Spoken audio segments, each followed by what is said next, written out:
ओम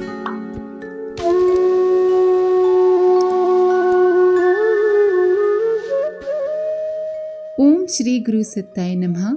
सभी को प्रणाम। अपनी सृष्टि के निर्माता स्वयं आप। आइए आज इस विषय पर परम पूज्य गुरुदेव के विचार जानते हैं। एक दार्शनिक का मत है कि संसार एक निष्प्राण वस्तु है। इसे हम जैसा बनाना चाहते हैं ये वैसा ही बन जाता है। जीव चैतन्य है, कर्ता है। संसार पदार्थ है, जड़ है। चैतन्य कर्ता में यह योग्यता होती है कि वह जड़ पदार्थ को इच्छा और आवश्यकता के अनुसार उपयोग कर सके। कुम्हार के सामने मिट्टी रखी हुई है, वो उससे घड़ा भी बना सकता है और दीपक भी। संसार ठीक इसी प्रकार हमारे सामने है। उसमें सत, रज, तम तीनों का मिश्रण है।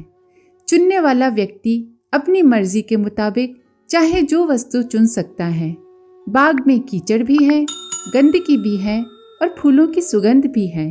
कीड़े कीचड़ में घुस पड़ते हैं, मक्खियाँ गंदगी खोज निकालती हैं और भंवरे सुगंधित फूलों पर जा पहुँचते हैं। सबको अपनी इच्छित वस्तु मिल जाती है। त्रिगुणमयी प्रकृति के दोनों पहलू मौजूद हैं, एक भला दूसरा बुरा, एक काला दूसरा सफेद, एक धर्म दूसरा अधर्म, एक सुख दूसरा दुख। चुनाव की पूरी आज़ादी आपको है। हर व्यक्ति की अपनी एक अलग दुनिया है। एक व्यक्ति चोर है तो उसके मानसिक आकर्षण से बहुत से चोरों से उसकी मैत्री हो जाएगी और वो जहाँ भी जाएगा घूम फिर कर उसे ऐसी ही संगत मिलेगी। उस चोर के लिए ये सारा संसार चोरी की धुरी पर नाचता हुआ दिखाई देगा। इसी प्रकार व्यभिचारी व्यक्ति की दृष्टि में संपूर्ण स्त्रियां कुमार्गामिनी दिखाई देंगी। नशेबाज अपने स्वभाव के भाई वृंदों को समेटकर अपनी अलग दुनिया बना लेगा। एक ही व्यक्ति कई लोगों को कई प्रकार का दिखाई पड़ता है। माता उसे स्नेह भाजन मानती है, पिता पुत्र मानता है, गुरु शिष्य समझता है, मित्र साथी समझता है, स्त्री पति मानती है, पुत्र उसे पिता समझता है, शत्रु वध करने योग्य समझता है, दुकानदार ग्राहक समझता है और नौकर मालिक मानता है। यदि इन सबकी मानसिक भावनाओं का चित्र आपको दिखाया जा सके तो आप देखेंगे कि उस एक ही व्यक्ति के संबंध में सब लोग कैसी कैसी अलग अलग विचित्र कल्पनाएं किए हुए हैं जो एक दूसरे से बिल्कुल नहीं मिलती। इनमें से एक भी कल्पना ऐसी नहीं है जो उस व्यक्ति के ठीक और पूरे स्वरूप को प्रकट करती हो। जिसे उससे जितना एवं जैसा काम पड़ता है वह उसके संबंध में वैसे ही कल्पना कर लेता है। तमाशा तो ये है कि वह मनुष्य स्वयं भी अपने बारे में ऐसी ही कल्पना किए हुए है। मैं बुरा हूँ, मैं अच्छा हूँ, बुद्धिमान हूँ, कोई मुझे प्यार नहीं करता, श्रेष्ठ हूँ, कुरूप हूँ, गणमान्य हूँ, दुखी हूँ, बुरे लोगों से घिरा हुआ हूँ आदि नाना प्रकार की कल्पनाएं कर लेता है और उस कल्पना लोक में जीवन भर विचरण करता रहता है। जैसे दूसरे लोग उसके बारे में अपने मतलब की कल्पना कर लेते हैं, वैसे ही मनुष्य का मन भी अपने बारे में इंद्रियों की अनुभूति के आधार पर अपने संबंध में एक लंगड़ी लूली कल्पना कर लेता है और उसी कल्पना में लोग नशेबाज की तरह उड़ते रहते हैं। मैं क्या हूँ? इस मर्म को यदि मनुष्य किसी दिन समझ पाए तो जाने कि मैंने अपने बारे में कितनी गलत धारणा बना रखी थी। मनुष्यों को नाना प्रकार के दुखों में रोते हुए और नाना प्रकार के सुखों में इतराते हुए हम देखते हैं।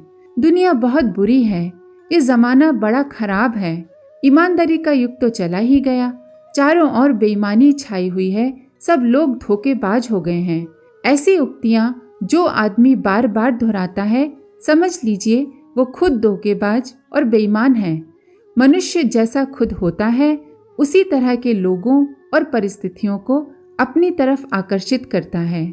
जिसे दुनिया स्वार्थी, कपटी, दंभी, दुखमय, कलुषित, दुर्गुणी, असभ्य दिखाई पड़ती है, समझ लीजिए उसके अंतर में इन्हीं दुर्गुणों का बाहुल्य है। दुनिया एक लंबा चौड़ा बहुत बढ़िया बिल्लौरी कांच का चमकदार दर्पण है। इसमें अपना मुंह हूबहू दिखाई पड़ता है। जो व्यक्ति जैसा है उसके लिए त्रिगुणमयी सृष्टि में से वैसे ही तत्व निकलकर आगे आ जाते हैं। क्रोधी मनुष्य जहाँ जाएगा कोई न कोई लड़ने वाला उसे मिल ही जाएगा। घृणा करने वाले को कोई न कोई घृणित वस्तु या व्यक्ति मिल ही जाएगा। अन्यायी मनुष्य को सब लोग बड़े बेहूदे, असभ्य और दंड देने योग्य दिखाई पड़ते हैं। होता यह है कि अपनी मनोभावनाओं को मनुष्य अपने सामने वालों पर थोप देता है और उन्हें वैसा ही समझता है जैसे वो स्वयं है।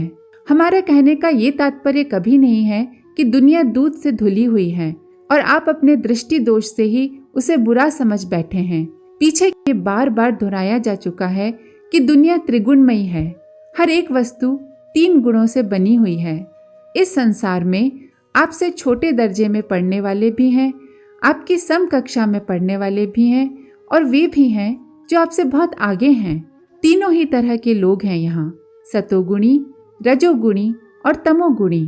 तात्पर्य यह है कि परम पद पाने से पूर्व हर एक प्राणी अपूर्ण है।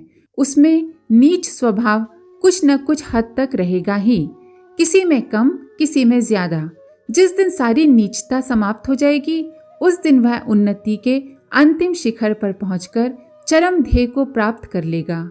सृष्टि का हर प्राणी आज के वर्तमान स्वरूप में अपूर्ण है। अपूर्ण का अर्थ है सदोष। बेशक सब मिलाकर दोष से गुण ज्यादा हैं। अधर्म बेशक मौजूद है पर उससे धर्म ज्यादा है। अंधेरा बहुत ज्यादा है पर उससे प्रकाश ज्यादा है।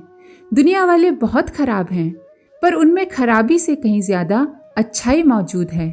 हमें उस अच्छाई पर ही अपनी दृष्टि रखनी चाहिए, अच्छाई का ही आनंद लेना चाहिए और अच्छाई को ही आगे बढ़ाना चाहिए।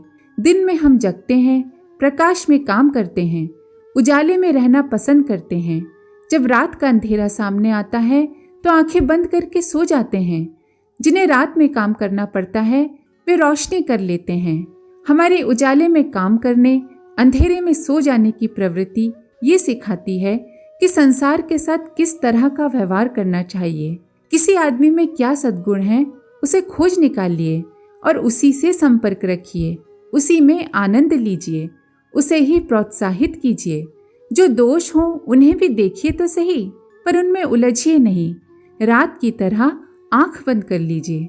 महर्षि दत्तात्रेय की कथा जानने वालों को विदित होगा कि जब तक वे दुनिया के अच्छे और बुरे दोनों पहलुओं में उलझे रहे तब तक बड़े चिंतित और दुखी रहे। जब उन्होंने बुराई से दृष्टि हटा ली और अच्छाई पर ध्यान दिया तो उन्हें सभी जीव आदरणीय और पवित्र दिखाई पड़े। उन्होंने 24 गुरु बनाए जिनमें कुत्ता, बिल्ली, सियार, मकड़ी, मक्खी, चील, कौवे जैसे जीव भी थे। उन्हें प्रतीत हुआ कि कोई भी प्राणी घृणित नहीं है, सबके अंदर दिव्यता का अंश है। जब हम अपनी दृष्टि को गुण ग्राहक बना लेते हैं तो दुनिया का सारा तख्ता पलट जाता है। दोष के स्थान पर गुण, बुराई के स्थान पर भलाई, दुख के स्थान पर सुख आ बैठता है। बहुत बुरी दुनिया बहुत अच्छी बन जाती है। संसार किसी को बुरा दिखता है, किसी को भला। इसका कारण हमारे देखने का नजरिया है। इस उलझन का रहस्य भरा सुलझाव ये है कि आप अपना दृष्टिकोण बदल डालिए। अभी तक आप दूसरों की बुराइयों पर ज्यादा गौर करते थे, अब उनकी अच्छाइयों पर ध्यान देना सीखिए। अब दुनिया के अंधेरे को, तमोगुण को देखना बंद करके प्रकाश को, सतोगुण को देखिए। फिर देखिए, ये दुनिया जो आपको नर्क सी दिखलाई पड़ती थी, स्वर्ग बन जाएगी। कल आपको अपनी संतान अवज्ञाकारी लगती थी, पति या पत्नी कर्कश प्रतीत होते थे, भाई बहन जान लेने पर उतारू लगते थे, मित्र कपटी था। आपकी दृष्टि बदलने के साथ ही ये लोग भी बदल जाएंगे। कारण ये है कि जितना विरोध दिखाई पड़ता है वास्तव में उसका 100वां हिस्सा ही मतभेद होता है। शेष तो कल्पना का रंग देकर ही बढ़ाया जाता है। मान लीजिए आपने किसी से कुछ कहा पर आपकी बात वो व्यक्ति नहीं सुन पाया, बस फिर क्या है? आप समझेंगे ये मेरा अपमान कर रहा है, मुझे अनसुना कर दिया जानबूझ के। अपमान का विचार आते ही क्रोध आया। क्रोध के साथ अपने सुप्त मनोविकार जागे और उनके जागरण के साथ एक भयंकर तामसी मानसिक चित्र बन गया। बेचारे उस व्यक्ति की गलती भी नहीं थी, पर परिणाम ऐसा हुआ कि आपके क्रोध करने, लांछन लगाने की वजह से उस व्यक्ति को भी क्रोध आता है। वो भी उसी प्रकार के अपने मनोविकारों को उकसाकर आप पर न जाने कितने कितने दुर्गुण आरोपित करता है। आप दोनों में कटुता बढ़ती है और आप एक दूसरे के घोर शत्रु, जान के दुश्मन बन जाते हैं। वास्तविक कारण बहुत ही स्वल्प होता है, पर दोनों पक्ष अपनी अपनी कल्पनाएं बढ़ाते जाते हैं और बात का बतंगड़ बन जाता है। यदि एक दूसरे को समझने की कोशिश करें, दोनों अपने अपने भाव एक दूसरे पर प्रकट कर दें और एक दूसरे की इच्छा, स्वभाव, मनोभूमि का उदारता से अध्ययन करें, तो जितने आपसी तनाव और झगड़े दिखाई पड़ते हैं उनका 99% भाग कम हो जाएगा। क्लेश कलह के वास्तविक कारण बहुत कम होते हैं, पर हम अपनी कल्पना से उन्हें बहुत बड़ा बना देते हैं। हर उन्नत आत्मा का कर्तव्य है कि वह आत्म विकास के लिए दूसरों की उन्नति का भी प्रयत्न करे, गिरे हुए को उठने और बढ़ने के लिए प्रोत्साहित करे। समाज में तमोगुण उबलते रहेंगे, उनसे डरने या घबराने की जरूरत नहीं है। आत्मोन्नति चाहने वाली आत्मा का कर्तव्य है कि उन उत्पातों में सुधार करते हुए अपनी भुजाएं मजबूत बनाए, दुष्टता को बढ़ने न देना, पार्श्विक तत्वों को मनुष्य तत्व में न घुलने देने का प्रयत्न करते रहना आवश्यक है। कर्म कौशल ये कहता है कि समाज में पाप वृत्तियों को बढ़ने से रोकना चाहिए। इस विरोध कर्म में बड़ी होशियारी की जरूरत है। यही तलवार की धार है और इस पर चलना ही योग, अध्यात्म कहा जाता है। बुराइयों से भरे हुए इस विश्व में आपका कार्य क्या होना चाहिए? इस प्रश्न का उत्तर भगवान सूर्य नारायण हमें देते हैं। वे प्रकाश फैलाते हैं तो अंधेरा अपने आप भाग जाता है। सीधा सा रास्ता ये है कि संसार में से बुराइयों को हटाने के लिए अच्छाइयों का प्रसार करना चाहिए, अधर्म को मिटाने के लिए धर्म का प्रचार करना चाहिए। आप यही मार्ग अपनाइए। लड़ने, बड़बड़ाने और कुढ़ने की नीति छोड़कर सुधार, स्नेह के मार्ग का अवलंबन लीजिए। एक आचार्य का कहना है कि प्रेम भरी बात कठोर लात से भी बढ़कर है। हर एक मनुष्य अपने अंदर कम या अधिक अंशों में सात्विकता को धारण किए रहता है।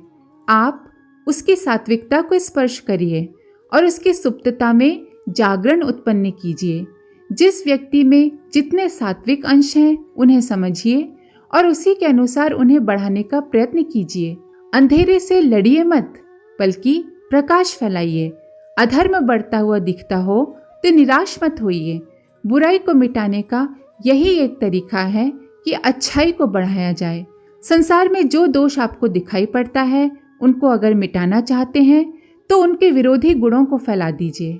हो सकता है लोग आपको दुख दें, आपका तिरस्कार करें, आपके महत्व को न समझें, आपको मूर्ख माने, आपकी हंसी उड़ाएं और विरोधी बनकर मार्ग में अकारण कठिनाइयां उपस्थित करें। पर इसकी तनिक भी चिंता मत कीजिए और जरा भी विचलित मत होइए, क्योंकि ऐसे लोगों की संख्या धीरे धीरे नगण्य हो जाएगी। 100 आदमी आपके सत्प्रयत्न का लाभ उठाएंगे तो 2-4 विरोधी तो होंगे ना। ये विरोध आपके लिए ईश्वरीय प्रसाद की तरह होगा, ताकि आत्मनिरीक्षण का, भूल सुधार का अवसर मिले और संघर्ष से जो शक्ति आती है उसे प्राप्त करते हुए तेजी से आगे बढ़ते रहें। आप समझ गए होंगे कि संसार असार है, इसलिए वैराग्य के योग्य है, पर आत्मोन्नति के लिए कर्तव्य धर्म पालन करने में ये वैराग्य बाधक नहीं होता। सच तो ये है कि वैराग्य को अपनाकर ही हम विकास के पथ पर तीव्र गति से बढ़ सकते हैं। संसार को दुखमय मानना एक भारी भूल है। संसार सुखमय है।